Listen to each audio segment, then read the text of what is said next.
이슈앤뷰 첫 코너 바로 시작합니다. 돈이 되는 뉴스 시작할 텐데요. 하이투자증권 스마트 PB센터 이권희 부장 나와 계십니다. 안녕하세요, 부장님. 예, 안녕하세요. 예, 오늘부터 조금 일찍 시작합니다. 네. 제가 질문거리가 하도 많아가지고 네. 오프닝을 뺏어왔습니다. 네. 조금 더 길게 뉴스 체크를 함께 해보시죠. 2차 전지 주가 2차 대전, 외국인과 개인의 수급 공방이 펼쳐지고 있습니다. 에코프로 머티리얼즈 격돌이라고 이제 주제는 잡혔는데 금요일에 화려하게 코스닥 시장에 입성을 했죠. 금요일에는 에코프로 머티리얼즈만 급등을 하고 나머지 2차 전지 떨어졌는데 오늘은 조금 분위기가 달라요. 전체적으로 손잡고 올라가는 그런 분위기입니다. 개인이 에코프로 머티리얼즈 1위로 순매수를 한 상황이고 외국인은 1위로 팔고 외국인들이 보유하고 있는 그러니까 처음에 받은 물량 거의 다 익절을 한 것으로 추정이 됩니다. 첫날. 어떻게 분석하고 계세요? 일단 이제 뭐 시선의 차이죠. 이제 항상 보면 외국인들 입장에서는 지금 당장은 이제 제가 만약에 에코프로 머티리얼즈를 투자를 했으면 저도 아마 첫날 다 팔았을 것 같습니다. 왜요? 이게 공모가보다 많이 올라왔고 네, 생각보다 목표 수익률이 높지 않았을 거라고 보고 있는데 예. 그 이유는 뭐 이제 실적도 안 좋고 아직까지는 이 돈을 받아 투자를 해야 되는 거죠. 이제 네. 어떻게 보면 물론 이제 미래의 성장성을 보고 간다라고 하면 좋을 수 있겠지만 사실은 이제 전반적인 2차 전지 분위기는 안 좋았기 때문에 지금 그리고 앞단에 있는 전방 산업 자체가 지금 뭐 사실은 그렇게 썩 좋은 편은 아닙니다. 네. 그런 부분들 때문에 여전히 2차 전지는 조금 꺼려지게 되는데 이게 사실은 개인들의 힘으로 이제 올라갔다라고 하는 거는 개인들 입장에서는 좋게 보는 거죠. 좀 길게 봤을 때는 뭐 오늘 이제 여기 들어오기 전에 잠깐 말씀드렸지만 이제 2차 전지 밸류에이션들이 많이 낮아졌습니다. 그러니까 뭐 LG 에너지솔루션도 26년 실적 대비하면 한 16배 조금 넘는 걸로 나오고요, PER이. SDI 같은 경우는 내년 실적으로 대해도 예상 실적으로 대비해도 한 16배 정도까지 내려왔기 때문에 네. 사실은 이제 지금 셀업체들 같은 경우는 지금 굉장히 지금 저평가되어 있는 상황은 맞다. 많이 내려와 있다. 예. 그러니까 이제 고점 대비해서 조정을 많이 받았던 거죠. 그러니까 지난 7월에 거의 대부분 고점을 찍고 다 내려왔고요. 그 다음부터는 이제 조금 이제 바닥을 다지는 구간이었다라고 지금 보면 그동안 안 좋다는 건 알겠는데 그러면 내년에 안 좋고 그럼 내후년엔 괜찮지 않나? 뭐 내년 상반기 후엔 또 괜찮아지지 않을까? 근데 거기에 가장 큰 불을 지핀 건 제가 볼 때는 지난주에 보면 가장 큰 이슈가 자동차가 많이 올랐습니다. 갑자기. 상승률로 봤을 때 업종 1위. 네. 그게 왜 그랬냐? 금리의 하락이죠. 예. 예. 할부 금리도 이제 그쵸, 부담 줄 이제 거고 뭐 이런 논리. CPI 발표 이후에 갑자기 자동차가 급등했던 이유는 이제 금리가 더 이상 올라가지 않을 것 같다라는 그런 기대감이 생기면서 사실은 그러면 할부 금리가 내려갈 가능성이 높다라고 보는 거죠. 시장 금리가 내려갔고 예. 10년물 국채 금리가 또 내려가기 시작을 했고 그런 부분들이 이제 내년 그리고 최근에 골드만삭스나 이제 JP모건이나 이런 쪽에서 이제 보고서를 보면 이제 내년 6월이냐, 내년 9월이냐 이제 금리 하락 시기를 점치기 시작했습니다. 벌써. 그러면 이제 내년부터는 금리가 여기보다는 높지 않겠지라는 기대감이 생기면서 사실은 자동차 관련 종목들이 좋아졌고요. 예. 그러면서 그럼 당연히 자동차랑 연관되어 있는 2차 전지도 그래 그러면 조금만 더 버티면 내년 하반기부터는 좋아지지 않을까? 다시 한번 전기차도 그런 얘기들이 지금 자꾸 나오는 거죠. 그러면서 지금 다시 2차 전지 관련주들도 올라오고 있다라고 좀 개인적으로 그렇게 보고 있습니다. 일단은 눌려 있었던 만큼 그렇죠. 예. 그만큼 오를까? 근데 그만큼은 모르는데 일단은 바닥은 잡았다라고 보는 거는 어느 정도 잡았다. 이렇게 보시는 게 맞을 것 같아요. 바닥 잡았다는 이야기를 사실 한 2주, 3주 전부터 듣기는 했거든요. 왜 그때부터 사실은 이제 금리 올리는 거는 끝났다. 예, 상승 사이클은 이제 끝났다. 이제 하락에 대해서 시점 논란이 좀 있기는 하지만 어쨌든 금리 더 강하게 올리기는 힘들 거라는 전체적인 컨센서스가 맞춰지면 사실 그때부터 배터리는 바닥을 잡기는 시작했는데 방향성의 각도는 어떻게 될까 이런 고민이 남습니다. 근데 이제 처음에는 이제 올라갈 때 보면 오늘도 보면 되게 급하게 올라오죠. 예. 그러니까 바닥을 잡을 때는 급하게 올라왔다 급하게 떨어졌다를 몇 번 반복해야 사실은 바닥을 잡는 거라고 보시는 게 맞고요. 예. 그러니까 지금은 그러고 나면 어느 정도 이제 최근에 급락했던 부분들이 조금 만회가 되면 그 다음부터 속도가 되게 느려질 가능성이 있습니다. 그러니까 어차피 지금 3분기 실적 발표하고 얼마 안 됐기 때문에 그렇지만 또 이제 내년 되면 또 4분기 얘기 나오고 뭐 정책 이슈 나오고 네. 또 미국의 대선 추이가 어떻게 되느냐에 또 얘기 나올 거고 우리나라도 선거가 있죠. 그러니까 여러 가지 변수가 많기 때문에 또 내년 되면 또 그런 거 다 따지면서 가야 되기 때문에 항상 미래를 보지만 현재 상황이 미래를 어떻게 될까를 자꾸 예측을 하는 게 시장이다 보니까 네. 속도는 제가 볼 때 완만하게 올라가거나 아니면 조금 더 아랫 방향에서 바닥에서 박스권을 유지하면서 움직일 가능성이 있다라고 보고 있습니다. 여기서 궁금한 건 일단 많은 개인 투자자분들께서 들고 계시기 때문에 언제쯤까지 기다려야 하는 것인가 아니면 지금 거의 다 손실권이신데 여기에서 속된 표현으로 물타기, 그러니까 추가 매수를 할 수 있을 만한 구간인가라는 고민이요. 추가 매수는 충분히 할 수 있는 구간이라고 보는데 종목에 따라 좀 다를 예. 수는 있습니다. 근데 어떤 종목이 가장 좀 유리할까요? 지금은 뭐 LG 에너지 솔루션이나 뭐 SDI 같은 거 갖고 계신 분들은 오히려 좀 더 사셔도 괜찮을 것 같다라는 생각이 들고요. 셀 기업 왜요?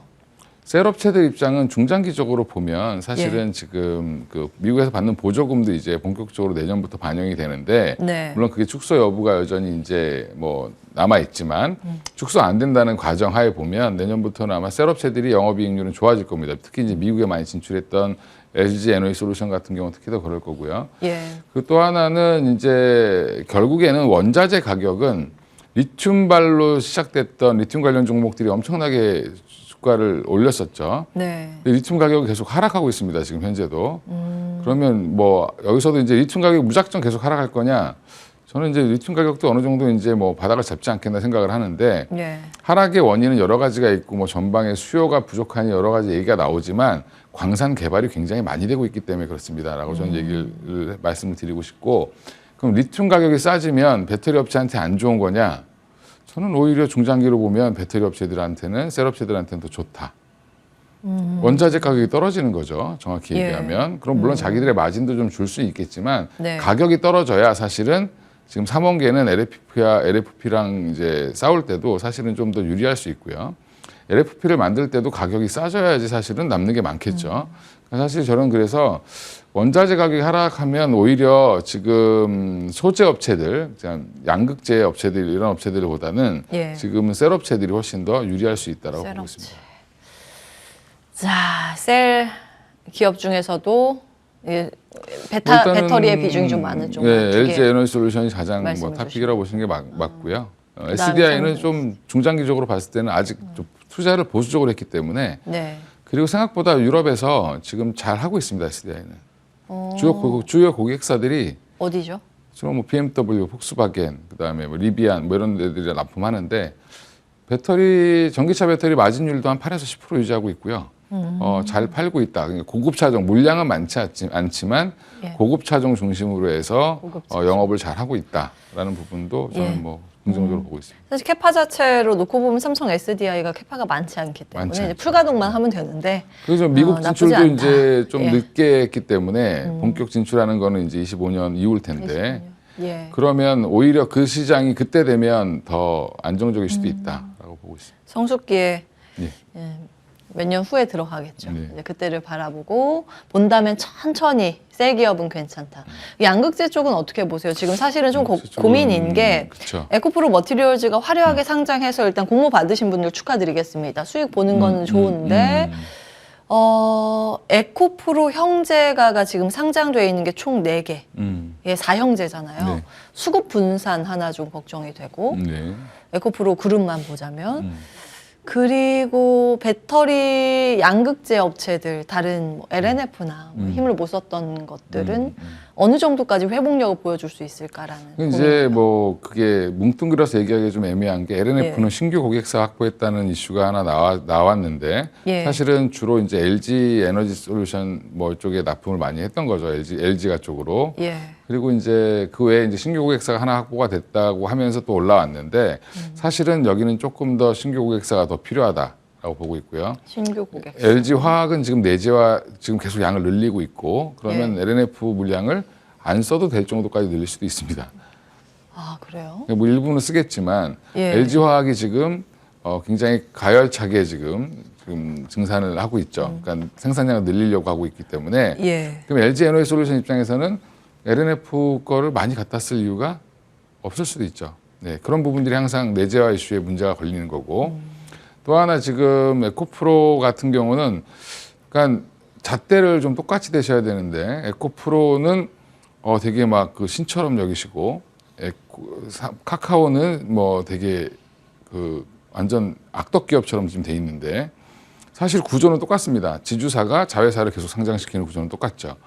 에코프로 머티리얼즈, 그다음에 에코프로 HN, 다 에코프로 자회사고 에코프로 BM도 있죠. 그러면 에코프로는 이제 지주사 역할을 하는 건데 그럼 당연히 더블 카운팅 이슈가 있을 수밖에 없고요. 그럼 에코프로는 떨어지고 에코프로 머티리얼즈가 올라가는 게 사실은 공식상 맞습니다. 그러니까 지금 에코프로는 여전히 고점 논란을 벗어나긴 당분간 어려울 것 같고요. 그러니까 이렇게 얘기하면 또 이제 저한테 막 욕을 하시겠지만 사실은 그러니까 그 논리는 똑같이 돼야 된다고 생각하거든요. 그러면 지분법 이익이라는 거를 어디까지 평가해 줄 수 있느냐. 예. 그러니까 우리나라만 사실 이렇게 자회사들을 많이 상장하는 경우가 많기 때문에 그래서 카카오도 사실은 그것 때문에 너무 고점에 갔다가 지금도 바닥에서 헤어나오지 못하고 있는 이유가 카카오 엔터도 지금 상장 철회했죠. 지금 그래서 논란이 있었죠. 예, 그게 사실은 거의 그 지주사의 주주와 사업회사의 주주가 서로 사실 소송 걸면은 이건 문제가 될 가능성이 되게 높습니다. 그래서 이런 부분들은 여전히 우리나라 시장에서 조금 좀 고쳐 개선돼야 될 방향이다라고 좀 개인적으로 보고 있는데 에코프로 머티리얼즈가 이제 기대감을 갖고 올라가는 건 저는 뭐 긍정적으로 보고 있고요. 물론 이제 조금 과하게 올랐다 한 5조까지 올라왔으면 사실은 오늘은 조금 좀 더 과한 편이 아닌가 개인적으로 생각하고 있습니다. 예. 그렇군요. 일단 더블 카운팅의 문제에 대해서 지금은 고민을 해 볼 필요도 있다. 일종의 예, 이제 맞습니다. 조언을 좀 주신 거고. 차라리 에코프로 BM 같이 사업을 하는 회사들은 예. 실적이나 이런 거 추이를 보고 들어가시면 되는데 에코프로는 약간 좀 그렇지 않겠나 개인적으로 그렇게 생각합니다. 자, 배터리 여기까지 하겠습니다. 다음 이슈 볼까요? 이젠 낙폭과대주의 시선을 돌릴 때인가 좀 궁금해집니다. 지난 한 주간 주간 등락률 나와 있는데 업종별로 보면 앞서서 이제 말씀 주신 자동차가 가장 크게 올랐습니다. 그 다음이 의외죠. 건설. 그 다음이 또 화학, 장비, 운송 이렇게 이게 지수니까 코스피보다 아웃퍼폼했던 게 이제 앞서서 이들 섹터들 공통점이라고 하면 다 시클리컬이기도 하고 낙폭과대이기도 하죠. 금리가 제일 중요한 섹터이기도 하죠. 앞에 두 개는. 금리 맞네요. 금리 하고 금리인가요? 화학도? 화학도 뭐 설치하려면 설치 신호 산업이니까. 인프라? 금리가 그리고 또 금리가 예. 떨어진다는 거는 또 예. 이제 뭔가 또 추가적인 부양이 문제가 생겼을 때 지금 투자를 할 그럴 가능성이 높다라고 보는 거죠. 멈춰 있었던 투자들이 다시 가동될 여지가 있다라는 관점. 사실은 금리 하락의 가장 최대 수혜는 그 성장 기업 아니에요? 뭐, 그렇죠. 바이오나 네, 대부분 다 그렇다고 보는데 예. 당장 이제 자동차 같은 경우 워낙 저평가되어 있었기 때문에 두 가지가 그렇죠. 같네요. 낙폭과대하고 그렇죠. 금리 하락의 수혜. 요 두 개. 요거는 이제 금요일에 움직였었던 종목들을 정리는 했는데 눈에 띄는 거 52주 신고가에서도 의외로 시클리컬 쪽이 좀 많더라고요. 그렇죠. 건설 쪽 있고 변압기 있고 여기는 누락이 됐는데 효성중공업도 신고가 영역입니다. 타이어도 있고 요거는 HBM이긴 한데 어떻게 볼까요? 낙폭과 대주. 뭐 낙폭과대주는 이제 한 번씩 다 돌리겠죠. 이제 근데 문제는 그런 겁니다. 예. 이제 이게 지속 가능하느냐 여부가 되게 중요한 것 같고요. 석유화학은 여전히 뭐 낙폭과대에서 올라오곤 있긴 하지만 여기는 결국엔 중국이 키위를 잡고 있다라고 보시는 게 맞고 중국 경기가 회복되지 않는다라고 하면 또 빠지겠죠. 근데 중국은 이런 논리더라고요. 이보다 더 망가질 수는 없다. 바닥은 잡은 게 아닌가. 그거는 뭐 알 수 없는 거니까. 예, 알 수 없는 거고. 예. 중국이 저는 이제 살아날 걸로 보고는 있지만 그래도 항상 그건 확인하고 갈 필요가 있는 거죠. 지금 그렇군요. 중국이 바닥 잡았다고 얘기한 거는 벌써 이제 한 1년 된 것 같고요. 예. 근데 계속 그 얘기하고 있죠. 그리고 지금 반도체도 바닥 잡았다고 하는 거 지금 1년 넘게 똑같이 얘기하고 있습니다. 그냥 결국에는 예. 전문가들의 말도 어떻게 보면 뭐 기대와 이런 여러 가지 수치, 과거의 데이터를 가지고 전망을 하는 거기 때문에 점쟁이의 말이 항상 맞지 않는 거랑 똑같다고 생각하시면 되고 항상 그 상황에 맞춰서 대응을 어떻게 하느냐가 되게 중요하다. 물론 예. 이제 예측도 해야 되겠지만 예측이 달라졌을 때 대응도 되게 중요하다고 보고 있습니다. 그러면은 지금 본시클리컬 쪽에서 투자의 아이디어 얻을 만한 부분이 있어요? 일단은 지금 뭐 불안한 이제 투자자들도 유형이 되게 다양하죠. 이제 뭐 국민연금이랑 일반 네. 개인이랑 투자하는 게 다른 것처럼 결국에 약간 보수적인 분들은 지금 숫자가 좀 잘 나오고 흐름이 좀 나와 있는 쪽으로 집중을 한다라고 보시면 되고 그러다 보니까 생각보다 뭐 식음료라든지 뭐 특히 예. 삼양식품이라든지 뭐 이런 한세 시럽이라든지 그다음에 지금 변압기 업체 같은 경우는 눈에 보이죠. 이제 이게 올라가는 게. 그러면 그쪽으로 약간 더 집중을 하는 거는 그런 투자분들이 또 있는 거고. 네. 이럴 때 금리가 좀 떨어질 것 같으니까 바이오에 또 뭐 집중하시는 분들은 또 있는 거고. 또 어떤 분들은 여전히 또 2차 전지에 목을 매시는 분도 있고 반도체에만 또 목을 매시는 분들이 있고. 그게 다 자기들의 성향에 따라 다르다. 근데 이제 예. 전문가들은 이제 하는 얘기는 그런 거죠. 이런 것들을 좀 잘 섞어서 포트를 좀 짜셔라라고 말씀을 드린다라고. 섞어서. 예. 섞을 것들 몇 가지만 추려주시면 지금은 정리하겠습니다. 저는 뭐 반도체도 항상 탑픽으로 보고 있지만 반도체 뭐 그다음에 지금 2차 전지도 이제는 포트에 좀 넣어 다시 한번 담아야 된다고 생각하고 있고요. 반도체 2차 전지. 비중은 한 2차 전지는 한 20% 이하 정도. 그리고 뭐 이제 반도체 같은 경우는 한 30%에서 40% 가까이 담으셔도 될 것 같고요. 네. 바이오도 저는 한 20% 정도 담아야 된다. 이제 성과가 나기 시작한 종목들은 또 이제 항상 바이오가 좋을 때가 언제냐면 연말 연초가 제일 좋습니다. 맞아요. 예. 내년 추울 초에 때가 또 제일 좋습니다, 큰 바이오는. 컨퍼런스 있잖아요. 네. 아, 그럼 바이오는 사실 고르기가 좀 까다로워서 그런데. 바이오는 종목만 이제 몇 뭐 딱 보면 이제 단순 바이오 업체보다는 조금 성과가 나오기 시작한 업체들, 제약 기업이요. 뭐 제약, 실적 뭐 아니 나오죠. 이제 뭐 바이오 업체들 중에서도 조만간에 이제 뭐 딱 눈에 보이는 업체들이 많이 있습니다. 큰 업체들 중에서도. 몇 개만 알려주세요. 예, 뭐 일단 뭐 유한양이 오스코텍 이런 것들은 이미 성과가 나왔는데 주가가 네. 좀 너무 과도하게 세론이 됐죠. 예. 그런 종목들은 이제 나중에 좀 지나면 아마 이제 숫자로 돈이 찍히기 시작하면 또 다시 올라갈 걸로 보고 있고요. 여전히 비만 치료제 관련된 업체들도 여전히 좀 지금 주목을 해보셔야 되고 지속적으로 뉴스가 나오고 있습니다. 예, 그쪽은 비만. 그쪽은 여전히 뭐 펩트론이라든지 뭐 그 여러 회사들이 인벤티지랩 이런 작은 회사들도 있는데 그런 종목들도 수시로 움직일 가능성이 있다고 보고 있고 예. 뭐 알테오젠도 머크와의 계약권 예. 관련돼서 계속 얘기가 나오고 있죠. 이제 이런 부분들은 뭐 이제 과실을 한번 거둘 만한 종목들을 좀 찾으셔서 한 10% 정도로 담아놓으시는 것도 괜찮아요. 예, 충분히 선택지를 예. 많이 주셨습니다. 하이투자증권 스마트 PB센터 이권희 부장과 함께했습니다. 말씀 고맙습니다. 예, 감사합니다.